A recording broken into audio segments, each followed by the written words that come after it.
Hello and welcome into another episode of Locked On Wolves. Today on the show, it's the post-game pod from the Wolves win over the Lakers on Sunday as Minnesota moves back into a tie for the top spot in the Western Conference. We'll talk about a topsy-turvy game. Lots of ups and downs, some big Naz moments, big Ant moments, also some horrific defense from Minnesota in this game. We'll break the whole thing down. Welcome in. You are Locked On Wolves. You are Locked On Timberwolves, your daily Minnesota Timberwolves podcast. Part of the Locked On Podcast Network. Your team every day.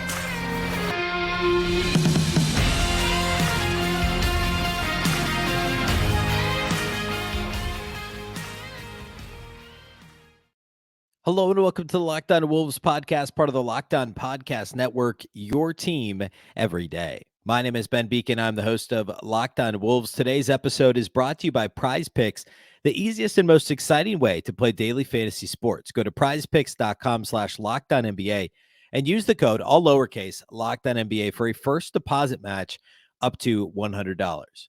Happy Monday, everybody. Hopefully you had a fantastic weekend, and the Timberwolves are once again tied for first in the Western Conference. An eventful weekend, probably the worst offensive performance of the season on Friday in the loss to Phoenix, a low-scoring game, miserable offense. The exact opposite on Sunday against the Lakers, a massively high-scoring game, bad defense for Minnesota, 46-point quarter on the plus side for Minnesota, and the Wolves end up winning 127-117. This is the post-game pod. We're going to talk all things Wolves-Lakers on the show today.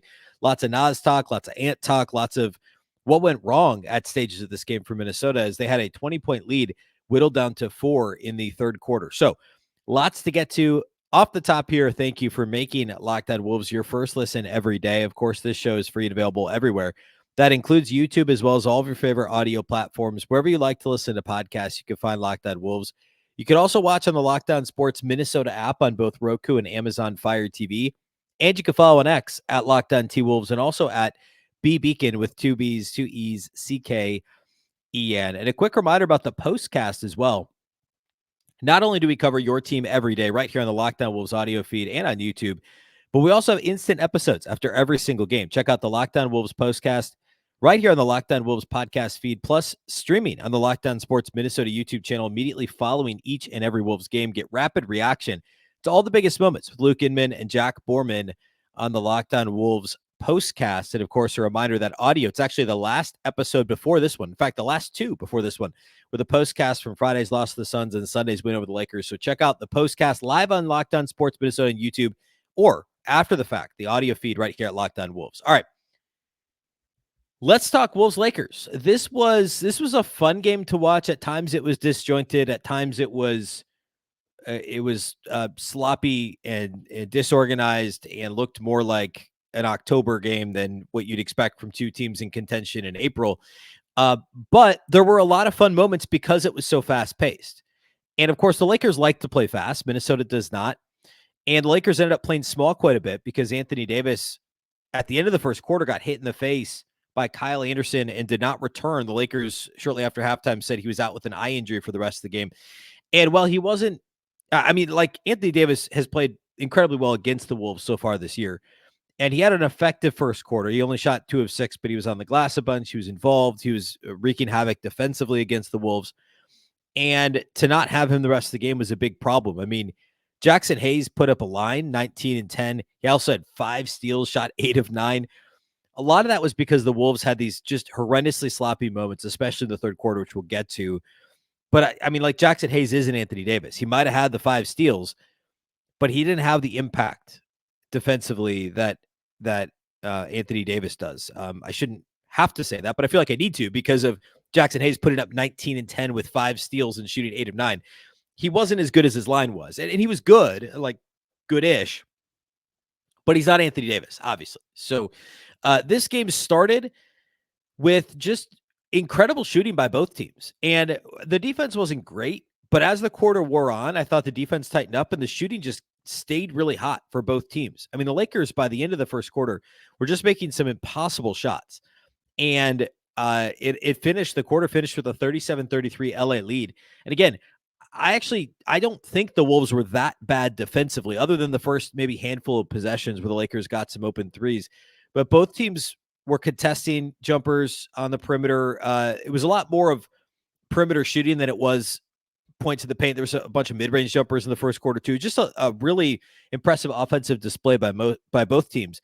The second quarter, the Wolves went crazy. I mean, Naz went nuts. Anthony Edwards had a good stretch where he was really his only. I mean, Edwards had his moments in this game, but there's only that one stretch in the second quarter where he looked completely unstoppable, and that was in the second quarter. Naz also had that stretch. I think he had 18 points just in that quarter, and Naz finished with 31 and 11 for the game. He shot 12 of 16 and 6 of 8 from outside the arc for the game. And again, more than half of that damage happened in the second quarter. Minnesota hung 46 points on the Lakers in the second. And it was weird. Like, Minnesota normally doesn't play fast. And we've talked before on the show, the pace for the Wolves has increased after the Karl-Anthony Towns injury, and it should, and it makes sense. But that's continued to be the case. And obviously the offense was horrible against the Suns on Friday. But in this game, playing fast worked in the Wolves' favor overall, even though the Lakers like to play fast. It just was a better recipe for Minnesota in this game. And it led to some open threes for Naz. It led to some open attempts for Mike Conley. Not that he didn't shoot the ball great in this game, but some open three attempts nonetheless. And it just kind of opened things up in general for Minnesota. So a big part of their 46-point second quarter was turning defense into offense was part of it. And the Wolves also, by the way, at the same time, improved their own transition defense from how bad it was early in the game in the first quarter, which was a big part of LA getting 37 in the frame. But the improved defense, turning defense into offense for Minnesota, and just playing fast. And that led to I think a 15-point halftime lead for Minnesota. And then in the third quarter, LA completely flipped things on their head. Minnesota quickly pushed the lead from 15 to 20 right away in the third. And then LA got all the way back to within 4. And it was some of the worst defense the Wolves have played all season long. Maybe the first couple minutes against Phoenix on Friday, the first Phoenix game, the second half of that Atlanta game back in the third game of the season. Like, there's a handful of games where it's like, oh man, how is this the top ranked defense? If you just turned on the game and watched a few possessions, the third quarter was like that. And weirdly enough, it started to flip midway through the quarter when Chris Finch called a timeout, made some subs. Actually, they were struggling offensively in that moment as well. But Naz came in, Rudy Gobert hit the bench, and when that happened, the Wolves were up 7. Okay, the Lakers pushed it to within 4 at the 144 mark, and then Anthony Edwards got into the paint. Actually, it was like right outside the right elbow, and he did his step through, and so you assume he's going to throw it off the glass. Not. That is similar to when he threw it off the glass and dunked it earlier this year, but what I meant by that was a bank shot. Instead, he stepped through and fired a pass to Alexander Walker in the left corner. He knocked it down. The Wolves went up 7. After a pair of D'Lo free throws, Ant hits a three-pointer of his own, which, of course, he struggled mightily outside the arc here lately. And then, on the other end, up 8, Slow-mo blocks Taurean Prince's three-point attempt from the corner. Naz grabs the ball. The Wolves push it down the floor. Alexander Walker misses a three-pointer from the left corner again, but Kyle Anderson grabs the offensive rebound around Austin Reeves and puts it up and in with 3 seconds left to put the Wolves up 10 at the end of the third quarter. So a really quick 5-0 flurry or 7-2 flurry, however you want to frame it, pushed the lead from 4 to 10 in the final moments of the third quarter. And I think obviously pushing it from 4 to 10 is a big deal, but also psychologically more than anything else, that was massive for the Wolves after this big Lakers, this extended like 20-5 or whatever it was, Lakers run, 20-4, something like that. For the Wolves to be able to push it all the way back to double digits right at the end of the quarter was huge. And it was a credit to Kyle Anderson, who had some rough moments in this game, a credit to Anthony Edwards, who also was a bit uneven in this game. But those guys were huge to close the quarter, as was Nickeil Alexander-Walker. I want to talk fourth quarter next and how the Wolves kind of pulled away and sealed it. And then we'll talk some box score stuff. We'll talk individual studs and duds. And that's how we'll close the show here today. Today's episode of Locked On Wolves is brought to us by our friends at Prize Picks. Prize Picks is America's #1 fantasy sports app with more than 3 million members. It is the easiest and most exciting way to get in on the action while you watch your favorite sports and players. You just pick more or less on 2 or more player stats and watch your winnings roll in. March might be over, but the biggest moments in college basketball tip off the month of April. You could be a part of the action on Prize Picks for men's college basketball. Of course, tonight is the biggest game of the year. You could also get in on the NBA playoff action and win up to 100 times your money on Prize Picks as you and the world's best players take the game to a new level during basketball's postseason. Playoffs begin on the 20th. That is 12 days from now. So a week from this coming Saturday. The play-in, of course, is prior to that. The play-in actually starts a week from tomorrow on Tuesday, the 16th. You can now win up to 100 times your money on Prize Picks with as little as 4 correct picks. You can turn $10 into $1,000 with basketball, hockey, and college basketball entries today on Prize Picks, America's #1 fantasy sports app. Download the app today. Use the code LOCKEDONNBA for a first deposit match up to $100. Again, download the app today. Code LOCKEDONNBA for a first deposit match up to $100. Prize Picks. Pick more, pick less. It's that easy.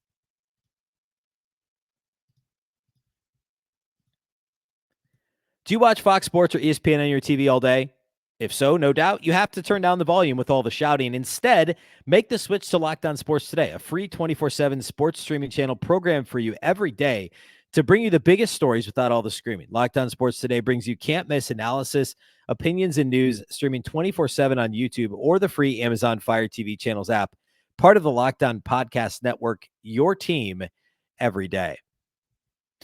All right, so the Timberwolves took a 10-point lead to the fourth quarter. And the fourth quarter was like mostly controlled by the Wolves. I know it ended up being even for the quarter. The Wolves ended up winning by 10. But something that worked really well for Minnesota all night was the dual point guard lineup. And Mike Conley and Jordan McLaughlin played really well together to start the quarter. And Kyle Anderson was on the floor. And Nickeil Alexander-Walker for that matter. So you've effectively got 4 guys, not effectively, you do have 4 guys who have initiated offense for Minnesota with regularity this season. It was those 4 guys on the floor with Naz Reid to give you a bit of a scoring bump. Naz was on the. I beg your pardon. Rudy Gobert was back in the game at that point. So it was Gobert with your 2 point guards, McLaughlin and Conley. You've also got Kyle Anderson, and you've got Nickeil Alexander-Walker playing the 3 in this lineup. And defensively, it was much better than what the Wolves had played earlier in the game. And frankly, Anthony Edwards struggled quite a bit defensively in this game, especially early. But I just thought he was slow for most of the game. And it was weird given the matchup, given the prime time on NBA TV, like eyes are on Wolves Lakers, right? You know, celebrities at the game, the whole thing that happens when you play at Crypto.com Arena. And Ant just wasn't quite it defensively in this game. He started on D'Lo. He kept getting, he failed to get through screens. The Wolves were switching a bunch of stuff. And he never found a rhythm defensively in this game. He had a couple of nice possessions here and there, but for the most part, Ant's defense wasn't great. Jordan McLaughlin and also Monte Morris, but McLaughlin, Mike Conley, those guys, Nickeil Alexander-Walker were all really good. And I know the Wolves gave up 117, but they had some really strong moments. The beginning of the fourth quarter is one of those. Minnesota was really good defensively. Kyle Anderson also was good defensively in this game. We talked about his block on Taurean Prince. He had a couple of nice steals. He had a bad miss offensively, Slow-Mo did, and then he came back and pickpocketed. I think it was Dinwiddie in the open floor. Took it back the other way and had the fake behind the back pass assist in transition. Just a really, really it was Austin Reeves. He pickpocketed actually. That was actually the Wolves' first bucket of the fourth quarter. At about the 10.5 minute mark, Slow-Mo in the open floor to put the Wolves up 12.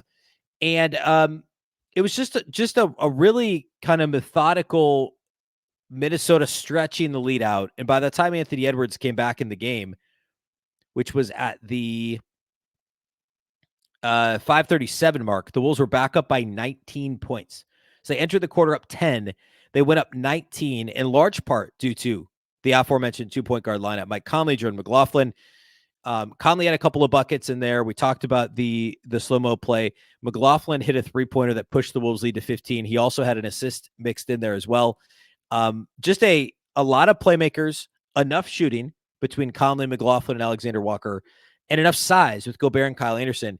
Obviously not a lineup that's going to work all the time, but it's a lineup that can work for stretches when you just need a little bit of defense and some, again, methodical, for the most part, intelligent offense. With Kyle Anderson, it's probably not going to look pretty. Mike Conley, I mean, he did have a couple of nice, he did have one really nice hesitation move get to the basket of this game. Conley did. And McLaughlin's not going to score a whole lot at the rim. Alexander Walker's not going to create his own shot a whole lot. He's going to catch and shoot. But it was enough, again, to stretch this lead to 19. So that, to me, was the biggest stretch of this game, was the open to the fourth quarter with no Ant on the floor. He takes his normal start of fourth quarter rest and no Naz Reid on the floor. And the Wolves were still able to generate enough offense to go up 119 to 100. Ant comes back in the game. The Lakers never get any closer than 15 points at that point. And the Wolves, I guess they got within 13 briefly around the 3-minute mark, but that was it. And I guess the game ended up at 10, but garbage time started. Ant made a free throw and, or had a 3-point play, I guess it was. And garbage time started with the Wolves up 16. They ended up winning by 10. But the early fourth quarter to me was the biggest thing in this game. I talked off the top about the Anthony Davis injury and him heading to the locker room at the end of the first quarter and not coming back. That was obviously huge. Minnesota ended up winning points to the paint by 10 in this one. And Anthony Davis has really given the Wolves trouble this year, despite Minnesota having such a big front line and having so many bigs and having multiple all-star, all-NBA caliber bigs in Cat and Rudy. But still, Anthony Davis just kind of has their number. Without him on the floor, Gobert and Naz Reid, now a lot of Naz's damage was from the perimeter. In fact, Naz was identically 6 of 8 from 3 and 6 of 8 from 2 in this game, which is interesting. But Naz and Rudy Gobert combined to shoot 21 of 29 from the field. They combined to score 49 points and grab 27 rebounds. Rudy had 8 offensive rebounds in this game. So when I said earlier, Jackson Hayes, yeah, the 19 and 10 and the efficient shooting, the 5 steals is nice. It wasn't effective against the dual, the two-headed monster of Rudy and Naz. And, Slow-Mo did his thing when he was in the game as well, playing at the 4. So, and by the way, also Jaden McDaniels. I know he only had 3 rebounds, but it felt like he was doing a good job getting involved in among the trees, which he doesn't always do that. And I felt like he did in this game. So credit the Wolves for taking advantage of, the hand that was dealt to them, which was no Anthony Davis for 36 of the 48 minutes. And remember, the Lakers win against the Wolves last time around a couple weeks ago or a week and a half ago or whatever that was. No Rudy and no Cat in that game. This game, no Cat, and obviously no LeBron and no AD for 3/4 of the game. It is what it is, right? The Wolves still managed to win 3 out of 4 this year against the Lakers. They still managed to say, hey, it was still a battle, but the Wolves won this game as they should have. And you can only play who's in front of you on the schedule. And a LeBron-less and 3/4 AD-less Lakers team was the opponent in this game, and the Wolves ended up pulling away. I talked about the Wolves playing fast. The Lakers I think they're top 5 in pace, if I'm not mistaken. They're, according to Basketball Reference, they're 4th in pace. The Lakers were coming into the game, and Minnesota basically matched them. The Lakers had 14 fast break points. The Wolves had 12. The Wolves had 16 turnovers. Lakers had 15, and each team had 17 points off of opponent turnovers. So Minnesota held their own in all of those categories related to pace of play, which is super important against a team that wants to play fast and in a game in which you turn it over a bunch like the Wolves did. And also, the Lakers dominated, as they always do, free throw attempts. The Lakers came into this game 2nd in the league in offensive free throw rate. I beg your pardon, 3rd in offensive free throw rate, and 5th in, I mixed this all up. 3rd in offensive free throw rate and 2nd in defensive free throw rate, meaning they don't foul opponents. They don't allow opponents to get to the free throw line. In fact, they commit the least amount of personal fouls per game, but they get to the line 3rd most of any team in the league. Whether you want to look at free throw rate or free throw attempts per game, it's remarkable. And that's exactly what happened in this game. We've talked at length about how the Wolves were trending the wrong direction in each of those categories. The Lakers shot 32 free throws in this game. The Wolves shot 14.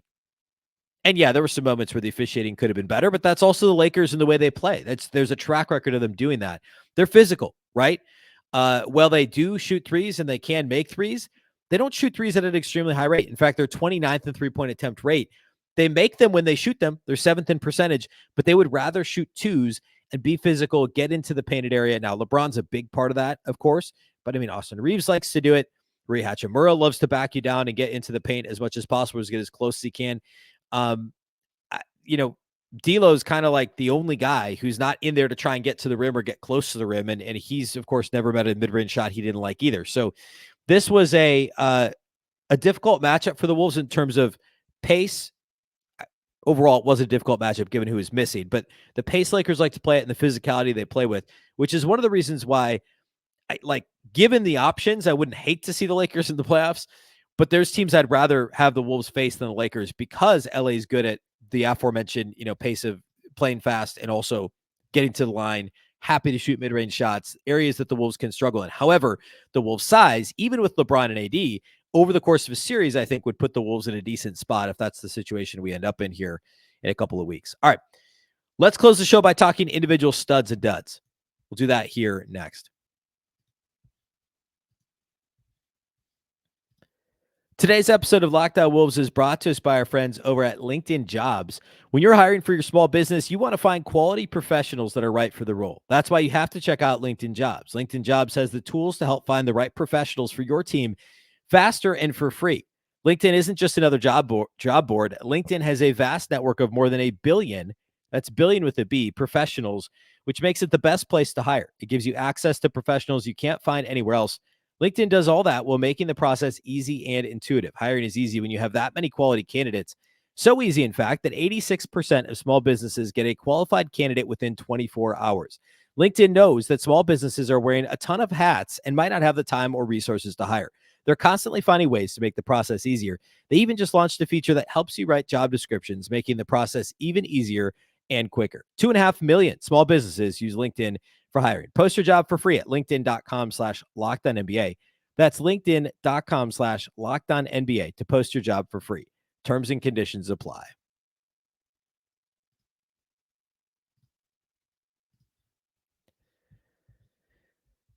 All right, let's talk individual studs and duds from the Wolves win over the Lakers. Of course, number one is going to be Naz Reid. We talked about his massive second quarter, but he was good throughout in this game. I thought he was good defensively too.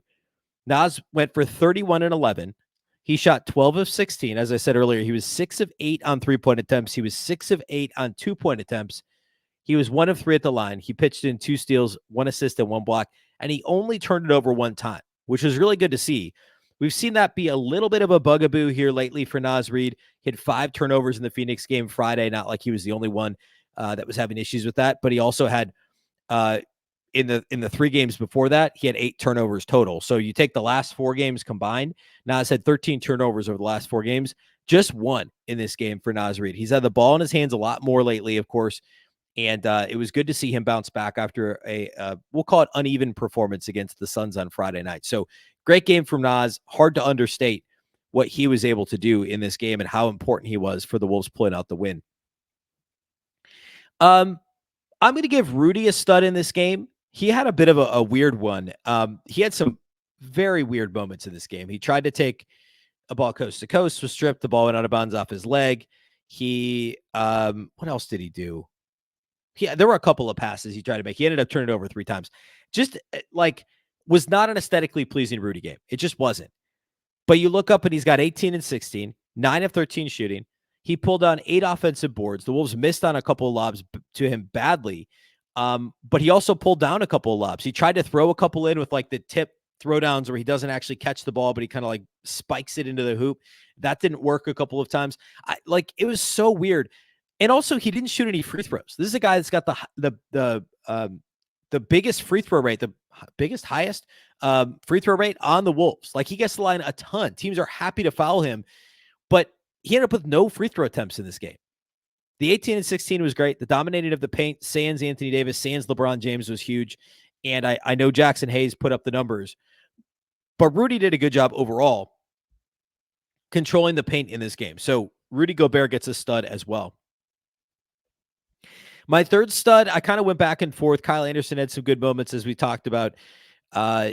He was probably my other candidate. Jaden McDaniels had good moments. I thought he was great defensively in this game. Jaden McDaniels. Well, actually, both J-Macs, but Jaden McDaniels specifically.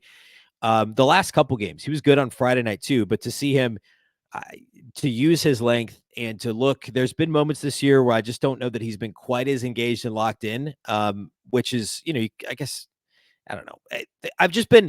I felt like there's been marginal sliding in some of his defensive performances this year, but he seemed pretty locked in the last couple of games, and he was very, very good in this one. But for my third set, I'm going to go Nickeil Alexander-Walker. He had 15 points, 4 assists in this game, 5 of 9 shooting, 2 of 6 from 3. He hit a baseline 2-pointer that was important in the second quarter when the Lakers were making a bit of a push. He hit that big corner 3 I mentioned earlier off the Ant assist. when the Wolves were only up 4 late third quarter. A really big shot for him to hit. 2 of 6 on 3-pointers and 3 of 3 on 2-point attempts. Also 3 of 3 at the line. I mentioned the 4 assists, also 2 rebounds in only 25 minutes for Nickeil Alexander-Walker. And he also was a plus 11 off the bench, as was Kyle Anderson. Slow-mo put together an 8.3 rebound, 3 steal, 2 assist, and 1 block line. 4 of 11 shooting. He missed all 3 of his corner 3-point attempts, but as I mentioned earlier, he had that nice stretch at the end of the third quarter as well. So good game for Slow-mo. My studs are Naz, Rudy, and Nickeil Alexander-Walker. Good performances for all those guys. Duds, I don't really have any in this game. Like, everybody contributed. I mentioned Jordan McLaughlin's big 3-pointer he hit. Monte Morris was good. He had a big 3-pointer early in the game. I've talked about Jaden already. Conley only shot 2 of 8. But I guess he did turn it over 4 times. It didn't feel like it. There were a couple bad ones in the third quarter when nobody was playing well. But I thought Conley was good overall, despite the turnovers. Even as uncharacteristic as they were, I thought Mike Conley had a solid game. So I'm not going to give him a dud. I don't think there was one. This was just a collective team failure defensively, especially for that, first quarter, which, again, as I said earlier, a lot of that was more Lakers shooting. It was a combination of Lakers shooting well, getting out in transition, and some lackadaisical Wolves defense early in the first quarter. Third quarter defensively was atrocious as well. I would say that was even worse, even though they gave up 9 less points in the third quarter. The defense was just non-existent for like the middle portion of the quarter. Almost just, it is like they weren't even there. That was a collective system failure for Minnesota. I mean, Rudy had bad moments in there. Jaden had bad moments. Conley had bad moments. And to make matters worse, they were turning it over. So it was more of a collective team failure at moments, at times in this game defensively, which led to the Lakers getting 117 points. They only shot, I say only, they were 46.4% from the field, the Lakers were, but they got to the line 32 times, which is a big part of them dropping 117 in this game. Weirdly, though, Naz had 5 personal fouls. Nobody else on the Wolves had more than 3. They just had a bunch of guys that had 2 or more, 2 or 3 personal fouls, the Wolves did. All right. That's all on this game. The Wolves are back tied for first in the Western Conference. Virtually, they do have the tiebreaker over the Nuggets. The Thunder won. They're now a game back. Like every game's a big game at this point, which I always think is really funny because, they all count the same. So all the games they played in October and November count the same as the games now. But all that say, Wolves and Denver are tied for the first slot in the West. The Thunder are a game back. And Denver's got a pretty easy schedule the rest of the way. So the Wolves are going to have to play really, really well if they want to hang on to the top spot. They've got the Wizards back at Target Center. So this was a 2-game road trip. Now a 1-game homestand for Minnesota. They come home to face the Wizards on Tuesday night. It's a 7 p.m. Central tip at Target Center. Huge to win that game. The most winnable game of those remaining. Then the back-to-back against the Nuggets. They fly to the Mile High City for a 1-game road trip back-to-back on ESPN Wednesday night, which is rough, but it is what it is. Regardless of that outcome, the Wolves should maintain the tiebreaker win over Denver because of division, and I believe conference record actually is what it would go down to. And then the Wolves close the year with Hawks and Suns coming up this weekend. So, big week, tied for the top spot in the Western Conference. Lots to look forward to. Of course, we'll break down the matchup against the Wizards, who we haven't seen in a while. We'll break that down on Tuesday's show. A lot to get to here the rest of this week. A big thank you for making Locked On Wolves your first listen every single day. Of course, this show is free and available everywhere, wherever you like to listen to podcasts, as well as on YouTube and on the Locked On Sports Minnesota app on both Roku and Amazon Fire TV. You can also follow at X at Locked On T-Wolves and also at Beecken with 2 B's, 2 E's, CKEN.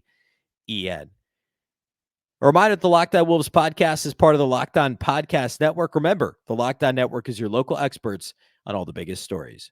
Once again, I'm Ben Beecken. This is the Locked On Wolves podcast, and we'll catch you next time.